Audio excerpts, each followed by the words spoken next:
और अब एक खास बात, देश सहित पूरा विश्व नोवेल कोरोना वायरस रूपी महामारी से जूझ रहा है। कई शहरी क्षेत्रों में धारा 144 लगा दिया गया है। ऐसे में आरजे रमझाझर भी आपसे अपील करता है, बिना कारण घरों से ना निकलें, समय समय पर हाथ अपना साबुन से जरूर धोएं और बेवजह फैल रही अफवाहों से दूरी बनाए रखें। यकीन माने, भारत सरकार सहित शासन प्रशासन इस महामारी को जड़ से उखाड़ने में जल्द ही कामयाबी पालेगी।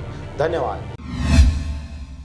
नमस्कार, स्वागत है आपका आरजे रमझाझर में और मैं हूं पुखराज सिंह। सिविल लाइन पुलिस द्वारा धारदार हथियार से आसपास के लोगों को डराने धमकाने वाले एक आरोपी को पुलिस ने किया गिरफ्तार। देखिए क्या है पूरा मामला। शहर में लॉकडाउन के दौरान घूम रहे व्यक्तियों के खिलाफ उच्च अधिकारियों के दिशा निर्देश श्रीमान पुलिस अधीक्षक प्रशांत अग्रवाल एवं उप पुलिस अधीक्षक ओम प्रकाश शर्मा, नगर पुलिस अध्यक्ष RN यादव के आदेश अनुसार थाना प्रभारी सिविल लाइन परिवेश तिवारी के द्वारा कोरोना वायरस के चलते थाना सिविल लाइन में अलग अलग पेट्रोलिंग वाहन से पूरे थाना क्षेत्र में पेट्रोलिंग किया जा रहा है एवं धारा 144 का पालन करने जनता को जागरूक किया जा रहा है। इसी दौरान सिविल लाइन पुलिस को शिकायत मिली कि एक व्यक्ति द्वारा धारदार हथियार लेकर आसपास के लोगों को डराया धमकाया जा रहा था, जिसकी सूचना प्राप्त होते ही सिविल लाइन थाना पेट्रोलिंग के द्वारा सूचना स्थल पर पहुंचकर आरोपी शाहिल अहमद, जो मरीमाई रोड जो तालापारा का रहने वाला है, जिसे पकड़कर उसके कब्जे से एक लोहे का गड़ासानुमा हथियार जब्त किया है एवं आरोपी के खिलाफ 25 आर्म्स एक्ट की कार्रवाई किया गया है। पूरी कार्रवाई में निरीक्षक परिवेश तिवारी एवं उप निरीक्षक श्यामलाल गढ़ेवाल का सराहनीय योगदान रहा। बिलासपुर से मनहर बंजारे की रिपोर्ट,